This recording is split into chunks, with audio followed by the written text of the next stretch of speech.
Welcome to From the Ashes, the Dungeon Crawler Network podcast all about Ashes of Creation by Intrepid Studios. Bear witness to the rebirth of the MMORPG genre from the ashes of an industry that has left the gamers behind. I am Aggelos, the founder of Dungeon Crawler Network and From the Ashes, and with me once again, my co-founder for this podcast and the network, Thais the Amazing. How are you? I'm good. A little tired, so you might see me yawn, but we're good. You're tired. This is the third podcast I've recorded today. You must be tired. I think I would have passed out by now if I were you. It's already past my bedtime, and I still have editing to do after we're done recording this show. So we are recording this on a Saturday night on July 22nd, and tomorrow is my birthday. And I don't want to be editing any podcasts on my birthday, so that means I'm going to have to stay up super late, which means I'll be editing into my birthday just so that I don't have to do it on the rest of the day.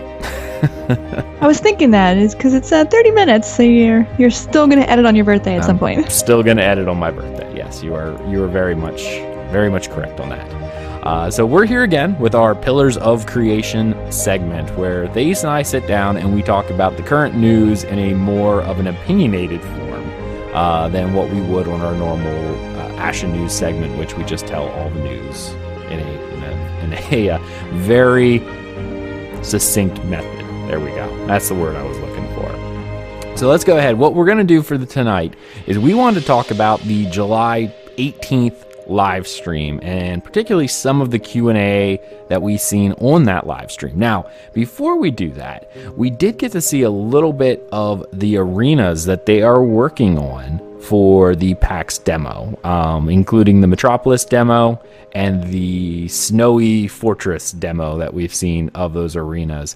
And obviously, Thais, I know you said when I showed them to you how pretty they were, right? They look huge, and they look so pretty. It's almost like you don't want to fight in them. You just want to kind of stand there and look around, because they were just very, very pretty to look at. What lovely rooms of death. That's what they are. But yeah, and we talked about them, that these are going to be more of Battleground-esque type arena systems that we'll be able to go into. So, I mean, obviously, and I like the way they did it. And like in some of the slow time-lapse videos, which I've watched tons of, it took me forever to make it through the live stream. I couldn't make it live, so I watched the recording. But whenever I got to the time-lapse videos, I have a weakness for time-lapse development videos. So I automatically just like started rewinding it over and over and over again, so I could watch. I don't know. I find them very fascinating. No? I don't know if I would find it as fascinating as you, but yeah. I think it's just interesting to me because of the technical aspect, and yet at the same time it's creative, which I am not creative at all. So therefore, when I watch it, I'm just like, wow. I don't know. And plus, it's kind of like, computer geek Legos at that point, where you're just getting all these little pieces and throwing them all together, and it's pretty neat. But one of the things that I really liked from a perspective point of view is how they layered the different walls and whatnot in different tiers, so that way it made it look like in the Snowy one, when you were watching it and you were in the city, in that little fort. The city walls were behind you, and the point of view that you were given made it look like the city extended way further, and you were just fighting in a very small section of that city. For being a small section, it still looked huge. Yeah, well, yeah, but I mean that's in your case, that's the equivalent of fighting on a one block in Philadelphia, right? It's like, well, there you go. You're fighting in one block, which could be fairly large comparatively, but when you see it from a larger perspective, you're just like, okay. So that was really neat, and I'm really excited to see some of the shoutcasting that's going to happen over at PAX West. Unfortunately, well, we were not able to make it, even though I really tried, and then I couldn't, could not justify the cost. I would have strapped Ezra to my back in his carrier. We could have done it. We could have done it. He'd have been okay. He probably would have made He's a it. gamer. Yeah, He's a gamer at heart. he is. I mean, yeah, he is. He'd be okay. I like it. But yeah, it was one of those things where I just was like, nope, it ain't gonna happen. This is not something that's gonna happen for us. So, but it'll be really cool to see the different things that we'll see from PAX. I'm really hoping that we get a chance. Hopefully they'll come to PAX East. If they come to PAX East, then that's just like right up the block. Well, not really, but closer in PAX West. Oh, dear heaven above. All right, so let's go ahead and we're going to move right on in to the Q&A, which was really something that was fascinating for us. They answered a handful of questions, and I really wanted to talk about a couple of them. Not all, obviously. If you really want to see all of them, go watch the live stream, and you can hear all the answers they gave there. Some of them I just don't think are enough discussion point, right? So we're not going to cover those. Some of them were kind of stupid. I'll say. I agree. Some of them were stupid. But I mean, they answered the questions that were given from the community. Some of the community just felt like they were trolling at points, just asking dumb questions just for the sake of having a dumb question answered. So it doesn't bear any any relevance to what we're talking about. All right, so the very first Q&A question that they really asked, and this was something that was neat, is they finally confirmed, at least tentatively, and everything that we say here, especially this early on, we're 12 weeks into this podcast, and that pretty much is, actually, let's see, 12 weeks into the podcast, that was pretty much 12 weeks since they started their Kickstarter, because we started our podcast on May 3rd, which was like 1 week after the Kickstarter. No, even before that. I think it was before that, before the Kickstarter happened. So they haven't been out that long. So a lot of things are subject to change, but it's nice to know this is what their base goal is. One of the things they had setting up is party size being set to 8 people for 8 different archetypes. There's 8 different archetypes in the game, so they want 8 people. The thing that reminded me the most of this is because they made reference to everyone being able to contribute evenly, is Final Fantasy XIV, which, Thais, I'll bring that up since I know that's a game that you play now and you love. They pretty much have 8-man parties as well. Now, those are their raid parties, not necessarily like their normal dungeon groups, because they have light and full parties. But in order to activate their limit break bar, you had to have one of essentially each class to cover each of the primary attributes that are governed by those classes: strength, dex, so on and so on and so on. What did you think about 8-man groups? For a raid, I like 8. 8's pretty good. For a dungeon, I feel like 8 is that's pretty high. When you get to 8 players and you're trying to raid, even such a small number as 8, sometimes it can still be difficult to get everybody on the same page and to get everybody to cooperate. 8 people is still enough people for somebody to dislike somebody else and to cause drama. So when I think of an 8-person group going into a dungeon, I hope that the dungeon is significant, a good size, some nice mechanics, good bosses, things like that. Because when you think of a dungeon, you think small parties, you think something that's not too difficult, something that's not overly huge. When you have 8 people, it's a lot of people to bring together. A lot of different personalities. You're gonna want content that's gonna keep 8 people occupied and together. Mm-hmm. If I wipe my nose, I apologize. I think I'm getting a cold. That's fine.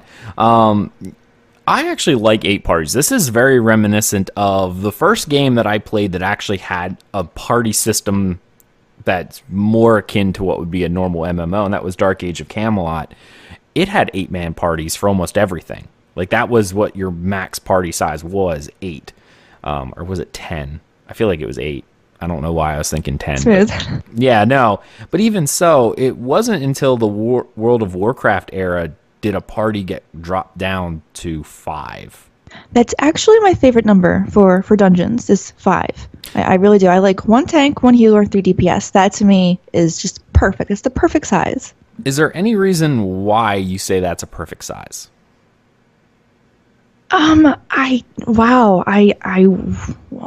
don't think I could put it into words. I feel like when you get to a number, I don't know, I feel like 4 is too little. I feel like 8 is too high. When I think of 5, for some reason, it just seems like it's the perfect fit.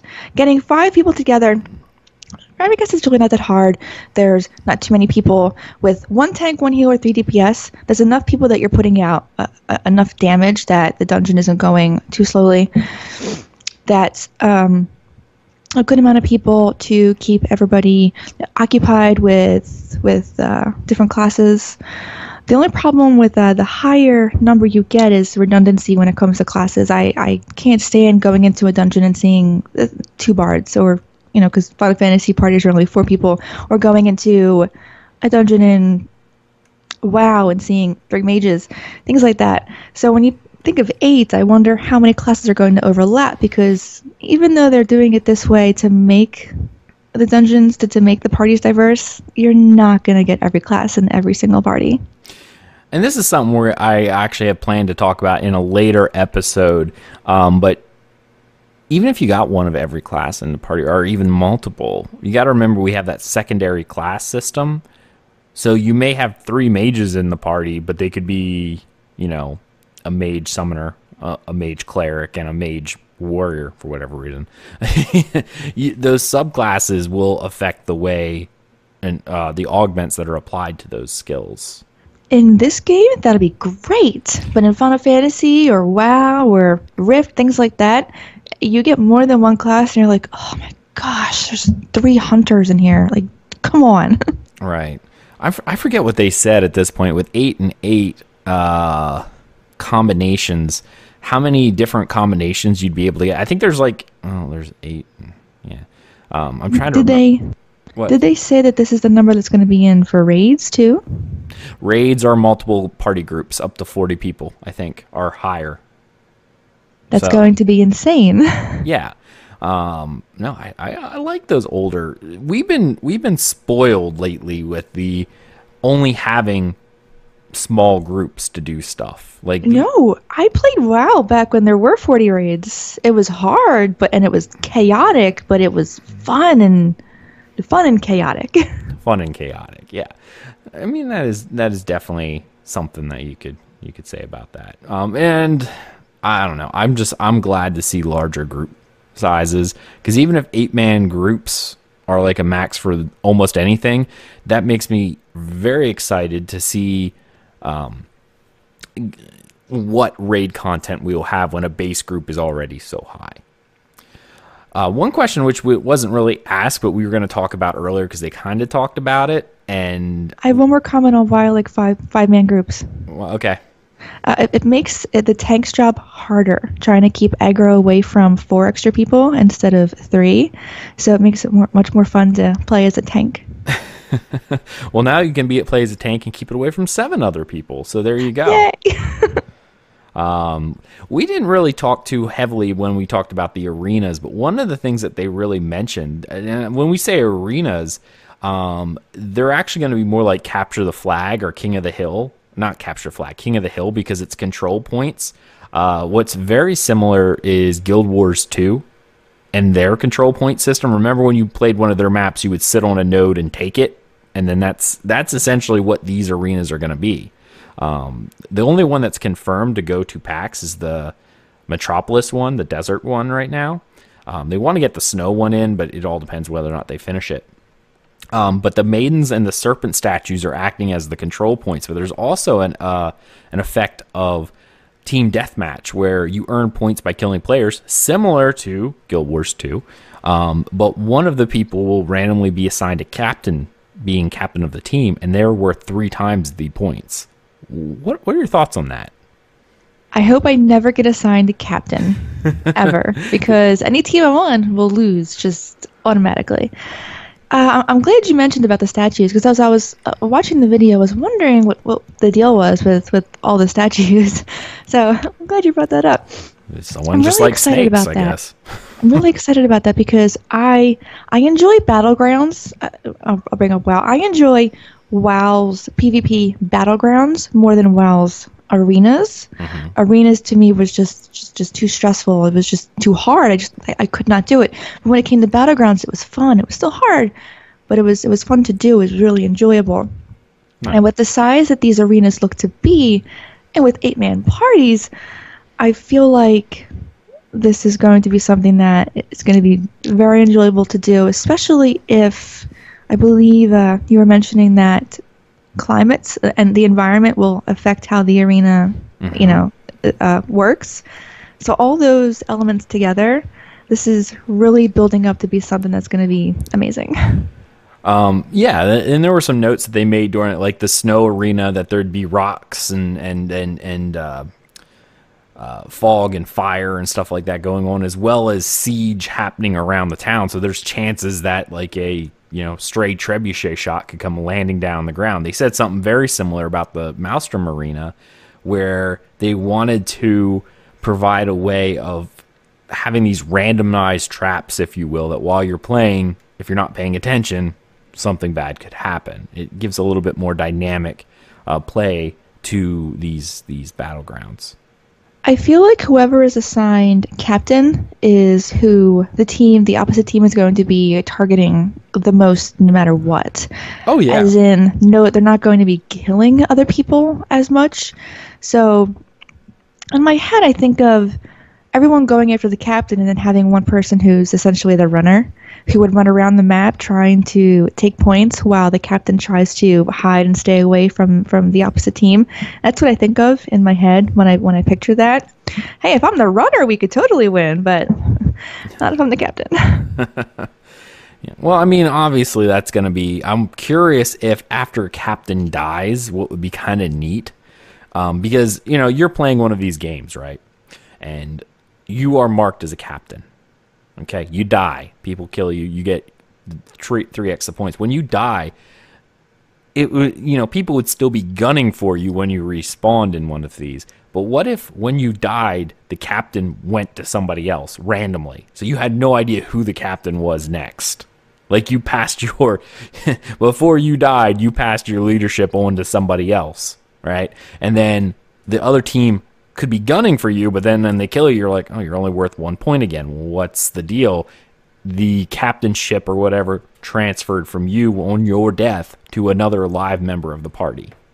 Will the opposite team be able to see who the captain is? Now that I think about it, or is it just going to be someone is the captain, and when you happen to kill that person, you get 3 times the points? It's interesting. I don't know which way I'd really like it, because marking as the captain, unless the captain got a buff of some kind, similar to like maybe ESO and its emperorship, like when you were an emperor, you were buffed. Maybe not quite to that extent, because that's, again, that was made for like these mass amounts of players. So of course the power increase was exponential because of that. But having a captain have a higher power level to warrant the 3x times points is the only way I'd feel okay with them being able to tell who it is before death. Like if I see someone running around with the captain bar on, I'm like, oh, I can kill them. Oh, I probably can't one-on-one them because they've got 20% extra stats because they're a captain, right? Or something along those lines. We need to take them down. I am partial to the idea of it not being shown, so you have to try and kill everybody on the opposite team to find who the captain is. Mm-hmm. Yeah, definitely, that'd be really cool. If there's no way of separating them out in terms of power, I would rather the captain not be seen, just so that way you had to hunt them down. That could be an option, either hidden captain or visible captain. Yeah, it would have to be an option that you choose right off the bat, right? Like something you would just have to have done. Otherwise, it's like, what's the point, right? I don't know.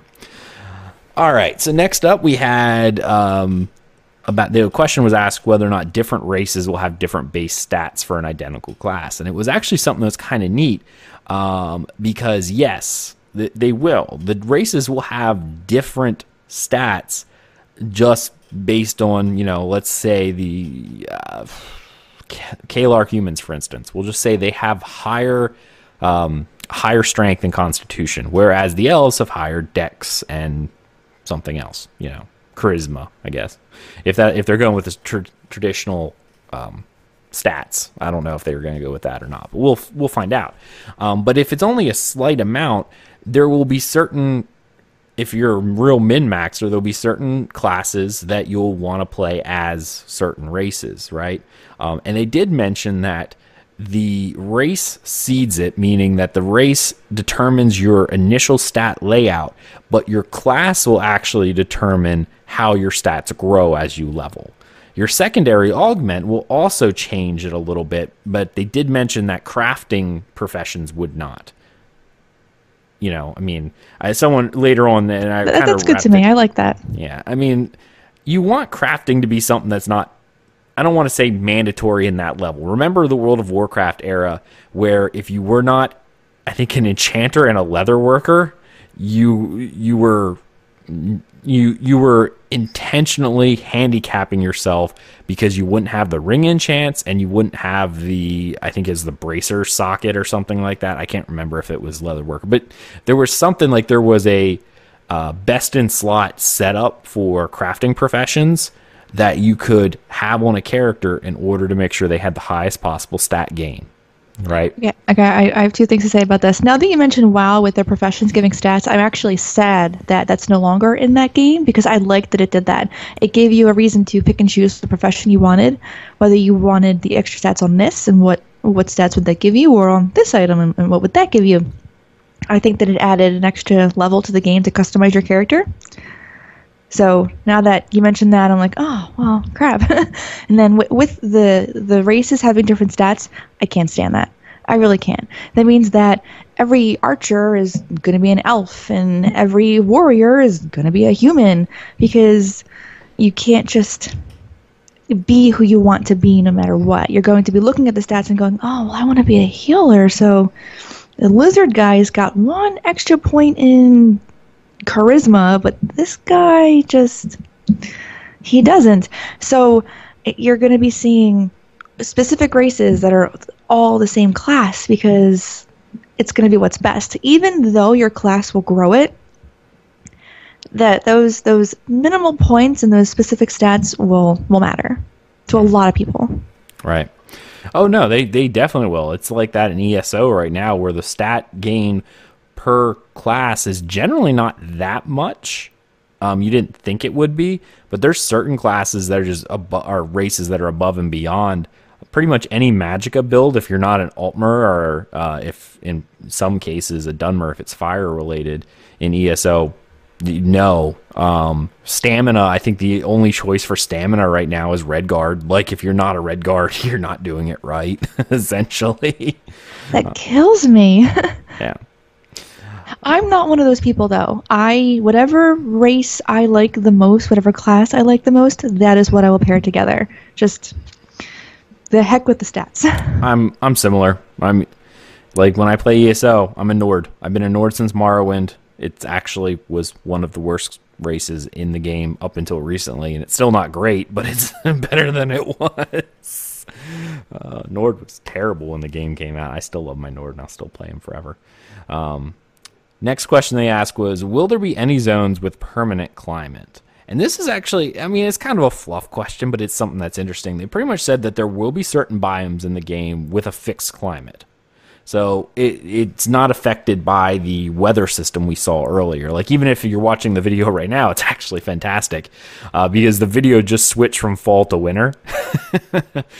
There will be different zones that have more of a temperate climate that actually will switch with seasons, but there will be certain areas that have a fixed, like, a polar ice cap versus, a full jungle that is constantly a jungle. I feel like even with the zones that have permanent temperatures, you can still do different weathers. Like, if it's a snowy ice cap, you can still do a clear day. You can still do light snowfall. You can still do a gigantic blizzard. There's still options of what you can do in those types of fixed biomes. I wonder if that's what they're going to do, or just make it one constant weather. I'm not really sure, but you've got to... Well, I mean, weather will probably change a little bit because weather's something a little different. But the season change is where they're going to start affecting things like, well, remember when they talked about earlier a lake that's frozen over, you can then cross it because it's frozen. You know, in those areas, you're not going to have such a drastic change. Weather may be something. It could be a blizzard one day, but you're not going to have such a drastic change that all of a sudden it melts and you found a cave under the ice because, hey, it's springtime now. Maybe. I'm so excited for weather. I love weather. They ask whether or not there would be any way to abandon your secondary class for another without remaking the character. And this is something that I really wanted, because you're going to be able to augment your character, right? You pick one, your primary character, what you're going to play, and then you augment it by taking essentially a secondary class that changes the skills with different augments. It doesn't give you new skills, it just augments your skills a bit. I know one of the examples was a fighter having a charge ability. Like, they just rush towards the enemy, and that was it, right? But if you subclassed mage, that charge becomes a teleport. It's now magical, you know? So it doesn't give you a new skill, it just changes how your original skill functioned. Now, the reason why they asked whether or not you could abandon it, they did say you could. Like, this was something that was important. But Steven mentioned that they wanted to have your choices matter, right? It had to be something that you made this choice, and while you can change it, it's not going to be something like you can change it on the fly. Like, oh, I'm running a dungeon and I see that we have you know, a healer, but they're not real good. Well, if I subclass cleric, my abilities now do a little bit of healing with it now as well, so we'll be fine. It's not going to be something you can do on the fly. I'm happy that it's not something you can do on the fly, like your spec in WoW. Mm-hmm. But I'm happy you don't do it on the fly. But I'm also happy that you can do it, because I'm the type of person where I kind of like to try different things. So I know that I'll definitely be a healer. And as for my second class, it'll probably be a mage. But if they come out with some other, I think you mentioned summoner at some point tonight. Mm-hmm. That, to me, a cleric summoner together, just it sounds phenomenal, but that doesn't mean I wouldn't want to try the mage just in case. So I'm glad the option to change it to something else is on the table. Right. Yeah, definitely. I mean, and also as you're going through and making these subclasses, you may have picked something that's just not optimal or does not work the way that you were hoping it would work.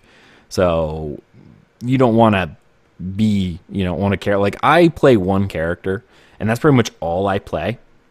I would hate to be playing a character for, like, I don't know, 100 hours or more, obviously, and then go, man, I really wish I wasn't a fighter cleric. I wish I was a, you know, tank cleric, I'd have to, or a fighter rogue, and have to re-roll to try it, you know, or have another character to try it. Will I be able to participate in will I have to participate in raids and boss killing to craft certain items? Now, you will, but not necessarily directly. And this was something I was really excited about, because this is a way of bringing crafting into the bigger world of raiding without necessarily having to make a character raid themselves. You'll be able to get boss drops and acquire items, not necessarily items that, you know, a boss drops a sword, but maybe after you defeat the boss, there's a vein of ore behind it that's rare, that's only from that raid. You can then take that and give it to a crafter to make something of raid quality. No? Nothing? No, I'm good about that. I'm glad about that, because I want to be one of those people that someone goes to, like, hey, you're a raider, right? Can you make this? Like, yeah, I do raid. Yeah, I beat that guy. I have what you need. I can handle that for you. All right, then. I see that. This one is something that I was super excited about, and probably is not going to make you too happy, but it made me very happy. He more or less was asked whether or not they would talk about the tone of the game, you know, whether it was more serious or had more humor to it. And and Steven came out saying that the game is going to be darker. It's going to be more realistic. it's not going to be like a grimdark. Like I'm trying to think of a grimdark. Dark Souls are ESO. No, ESO wouldn't be considered grimdark. There's some grim quests in that game. Some grim quests, but that's more realistic. Grim. I'm trying to like one of the games that was going to be coming out that was very dark. What was it called? Oh my goodness! It was canceled, but I cannot remember the name of it now, and it's kicking me in the butt because I cannot remember it. But it was essentially based on more Cthulhu-esque lore. It was insanely dark and not Cthulhu-esque like that, but it's like Cthulhu horror. Like it was very, very, very dark in almost every regards. Lovecraftian horror was its theory, or what his genre was. And that would be considered more grimdark, where it's just like everything is depressing all the time. But he did say this thing is not going to be cartoony. There's not going to be a lot of slapstick. And I know one of the things he pointed out was there's not going to be a lot of non-realistic looking things. Like you're not going to see people running around in multicolored bikinis or, like a pig suit or something. So that kind of thing is not going to be there. I'm okay with that. Even if it's a little darker, I'm okay with that. Although I'm the kind of person where if the story is really good and something bad happens, if this is as dark as I'm thinking, as realistic as I'm thinking, I'll probably cry a lot because that's just what I do. What I had written down is here, because they said humor will be appropriate to the setting. In my head, I feel like that's comic relief, maybe. Yeah. Like if something you've done 4 or 5 really dark quests and you get one quest, it's kind of not goofy, but just enough comic relief to kind of lift it off your shoulders a little bit, which is good because I can't play a game that's nothing but depressing and dark because I'll be depressed. Mm-hmm. And I see humor appropriate to the setting. Kind of reminds me of The Witcher 2, which I won't repeat some of the jokes because some of the jokes were kind of risque, but it was like the dwarves were really funny in some cases where they were making jokes about serious events that were happening. Go play Witcher 2. I was rolling on the floor laughing at some of them. Those dwarves cracked me up. And all you need is just a little comic relief to brighten it just a little bit. That's all you require. The game does not need to be slapstick. No.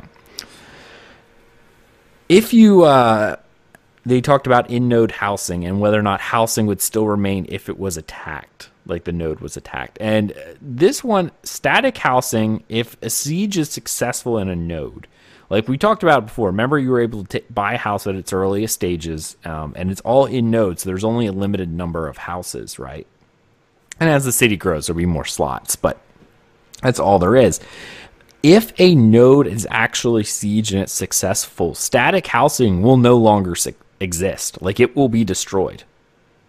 So any housing that you owned is gone if you own one of these houses in one of these nodes that was sieged. Now, they did mention that all your items would still be maintained. Like if you had items in the house, those you'll be able to retrieve. That's not a big deal, but the house itself will be gone. Or it could be scaled back. Say you bought a house in the village state. You're all the way up to Metropolis. It's now a mansion, and then it gets kicked back down to the next level.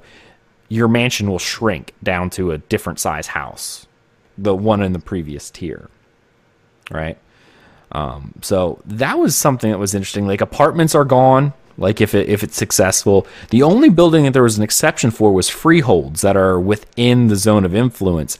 After a siege is successful, there will be a period of time where every freehold is able to be attacked and destroyed, but you're able to defend it. So that's kind of... I know this... I want to bring this up because this is something that kind of touched you fairly recently, and not quite in this regard, in the idea that another player did it, but housing being able to be destroyed. It's actually what I wanted to bring up as soon as I saw this question.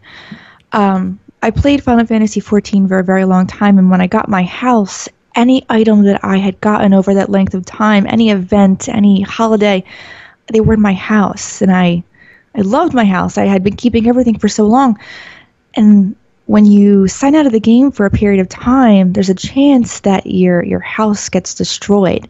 You can get your items back if you talk to a retainer, but only within a certain period of time that I did not know. So when I signed in at the wrong place. House was destroyed. Signed in again, items were gone. I cried for a week straight because everything was gone. Everything I fought for, saved for, all the time spent, 2 years of saving items, gone.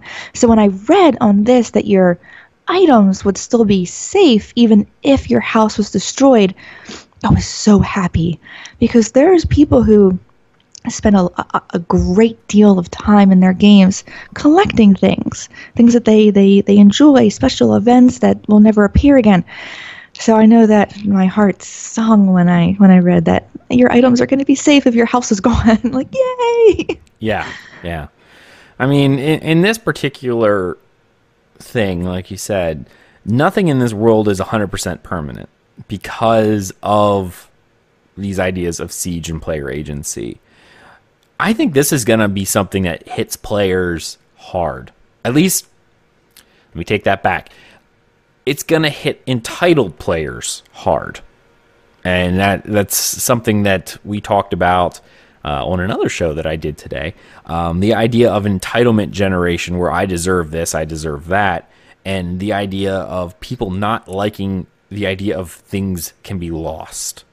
Like, oh, what do you mean? I bought a house and now it's gone. I think this idea is going to be something that people are going to see, and they're not going to like it. I'm not saying it's bad. I'm just saying that there's going to be a lot of people who are going to buy a house thinking, I can think of a couple other people, I will call them colleagues because they do stuff like what I do, podcasting, who, I love decorating my houses and stuff like that. The second they know their house can be destroyed, I'm going to hear them rant on their shows of, this is such a bad idea, I should have a permanent house. I'm like, it's a shame, really, for these people, considering they're older than me and they're acting like whiny babies. But go ahead. No, go ahead. For me personally, having a house and then having it destroyed is okay. I can get more money. I can build my house back up. There's nothing special inherently in just having a house. That to me it's just a house. That's fine. It's the belongings that you can't get ever again that's the issue. So if I spend millions of gold on a house, it's the mansion size, and it gets destroyed, oh man, that's a bummer. I'll be sad. But that event from last year's Christmas holiday special, I'll still have that. Mm-hmm. I can build my house again. I can get more money. So this idea I like, because you're right. There are going to be people who are like, no, my house was destroyed. What am why? So I like this idea. Yeah. No, it also gives you the sense of real attachment to a node, or real attachment to a city in general. Like if a city's going under siege, if this game comes on, all right, and we're playing this and our node comes under siege, if we own houses or something in it, oh, trust me, I'm taking off work. I'm calling my boss and be like, nope, I can't come in. I'm I'm very sick. Well, when do you think you're going to be coming in? 36 to 48 hours. Depending. Yeah, it's definitely something where you're going to make efforts to put on there. Wreck-It Ralph, I need you in this siege. Keep Ezra occupied. Yeah, put on Wreck-It Ralph. Put it on repeat. That's it. We got a siege to go to. Probably by the time this game comes out, he'll be old enough to, be able to play or whatnot. Farm forest for hours. For hours. Yeah, Daddy's going to make sure he gets node stuff. Here's a $1 if you farm some ore for me. I cannot wait for that. It'd be great. Anyway, design philosophy perspective they were given on PvP balance. Now this is something, again, and I love Ashes of Creation for this, because this is not going to be a game for everybody, and particularly a lot of PvPers I know probably aren't going to like this, is because they're balancing their PvP around group and raid level, not on the 1v1 level. So there will probably be classes that can pretty much just trump other classes. But in a group dynamic, that's how they're planning on balancing things. No? Nothing? I'm okay with this. Yeah. I really am, because there's not many times that you're going to be PvPing by yourself. So, and nerfing and changing things on a 1v1 level isn't good, because then when you get group to group, your class is broken. So if you're thinking of the group mentality, strengths and weaknesses, that's like the best way to balance, because there's going to be certain classes that complement each other. Mm-hmm. And destroying one class because it did not hold up against this warrior in the forest is just an awful way to think about it. This is the best way to balance. Mm-hmm. Oh yeah, no, I agree.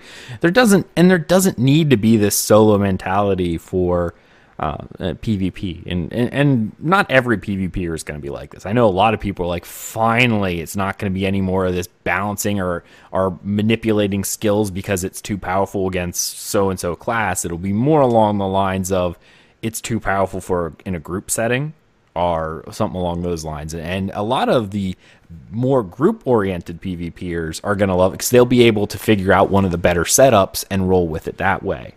If Rain of Arrows decimates an entire group, then you might have an issue. Right. Absolutely. Something that's near and dear to pretty much any MMO player's heart, at least in recent times, is the idea of transmog systems and stuff of that nature, some way of cosmetically changing the way your character looks. When asked about a transmog dye or dye system, they pretty much said this, that they're going to have appearance slots, but not a transmog like we know it from games like Guild Wars 2 or World of Warcraft. What question are you on? What number? 24.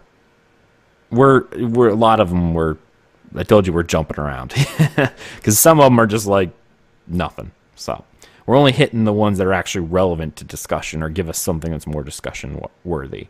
I know that. I just was not sure where you were.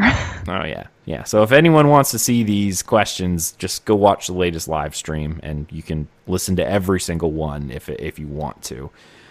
We're not going to cover every single one because not all of them are worthy of covering. There's one I just want to touch on briefly when you're finished with your transmog. Okay, I'll let you hit on that one next. So they're going to have appearance slots, okay? Not transmog. Now, they did say they're going to have a dye system, so dye is pretty awesome, right? I mean, we'll talk about that in just in a minute. But appearance slots, the only thing that kind of worries me about appearance slots, are they going ESO's route with one appearance slot for like a costume? Or are they going to go something along the kin of Rift with a wardrobe? Or even I think Lotro has it too, where it's appearance slot. So you got your paper doll, right? Okay, so you got your paper doll. And then like for chests, there's two squares. So one is the actual armor slot and one is the appearance slot that you can put something else in. And it has that appearance.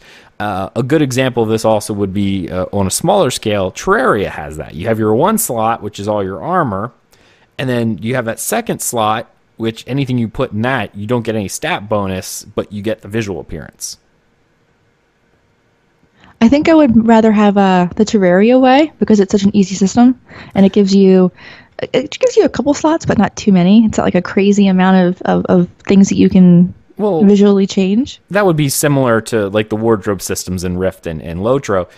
It would be, you would have two slots per visible slot. So, you have your helm slot and then you have an appearance helm slot that you can just drop. It's the same as Terraria. It's just instead of it being in a straight line, it's in around your paper doll. That I'm fine with. I'm just worried that they're going to go something more along the lines of there's only going to be one costume slot like what ESO has. That's what you throw in, and it's a full outfit rather than being able to pick and choose armor slots. I can name drop here too, like in MapleStory, where your cash shop items, there's like pretty much a slot for every one of your armor to change the look of it, which I obviously adore. Yes, absolutely. Dye system, again, it depends on how robust the dye system is. Games like Dark Age Camelot had a dye system, but when you dyed gear, it was like one color and that was it.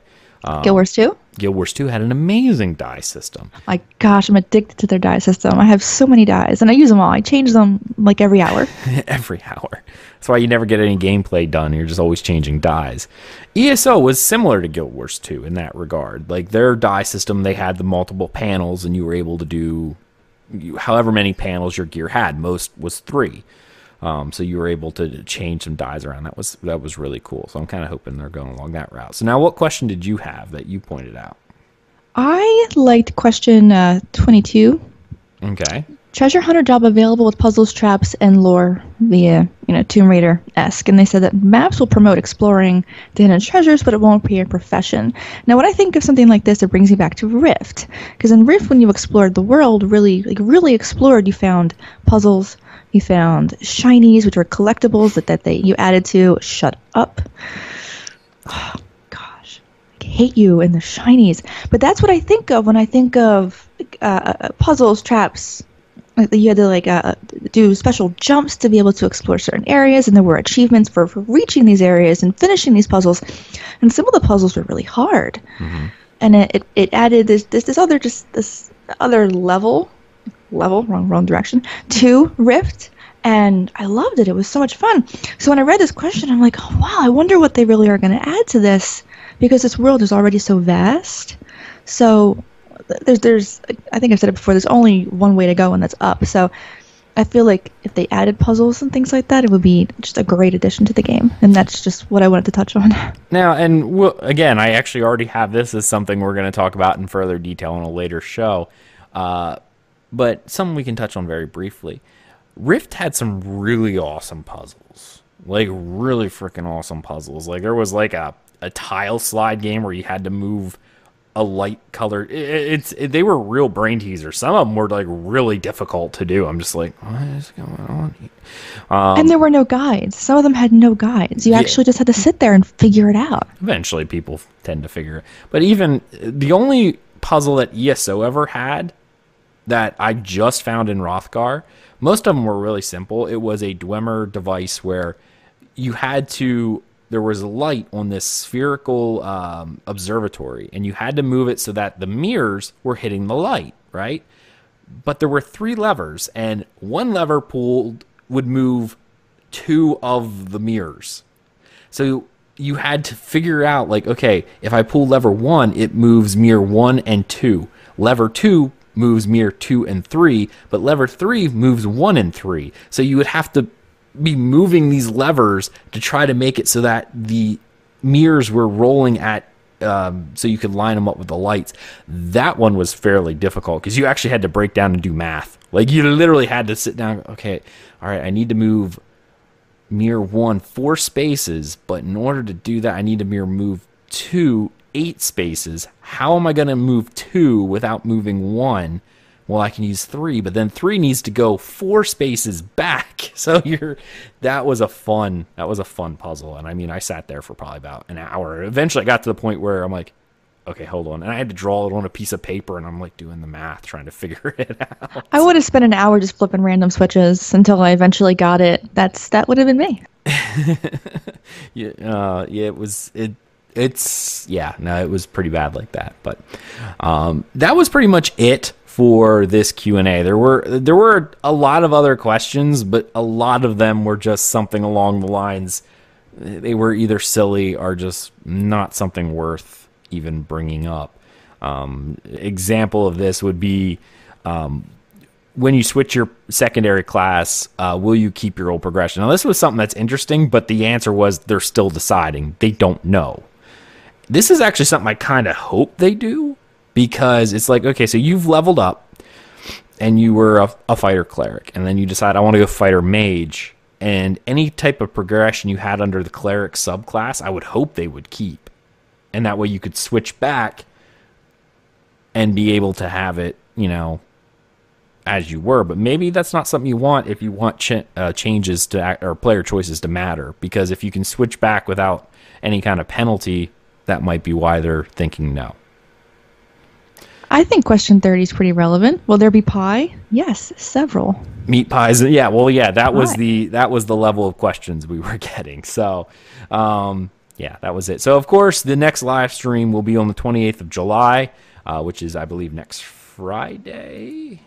Yes, Friday. So that would be kind of neat to watch. So we'll be checking out that. And, of course, we will be covering all that here on From the Ashes. So this was an episode. Thank you, Thais, for showing up. I really appreciate it. I know we struggled getting some scheduling done in here to get this done for this week. It was a crazy busy week. So we were able to get this episode out for this coming week. Next week, guys, we have some fun things being planned. Yes. So definitely stay tuned. We have another Phoenix Roundtable on the way. I hope you guys will enjoy what we got planned. Thank you so much for watching From the Ashes, our Ashes of Creation podcast from the Dungeon Crawler Network. Everything we do, dungeoncrawlernetwork.com. Check us out. Leave us a follow, a like, a subscribe, any of that fun stuff. It really helps us out. We really appreciate it. And we will see you in Ashes of Creation.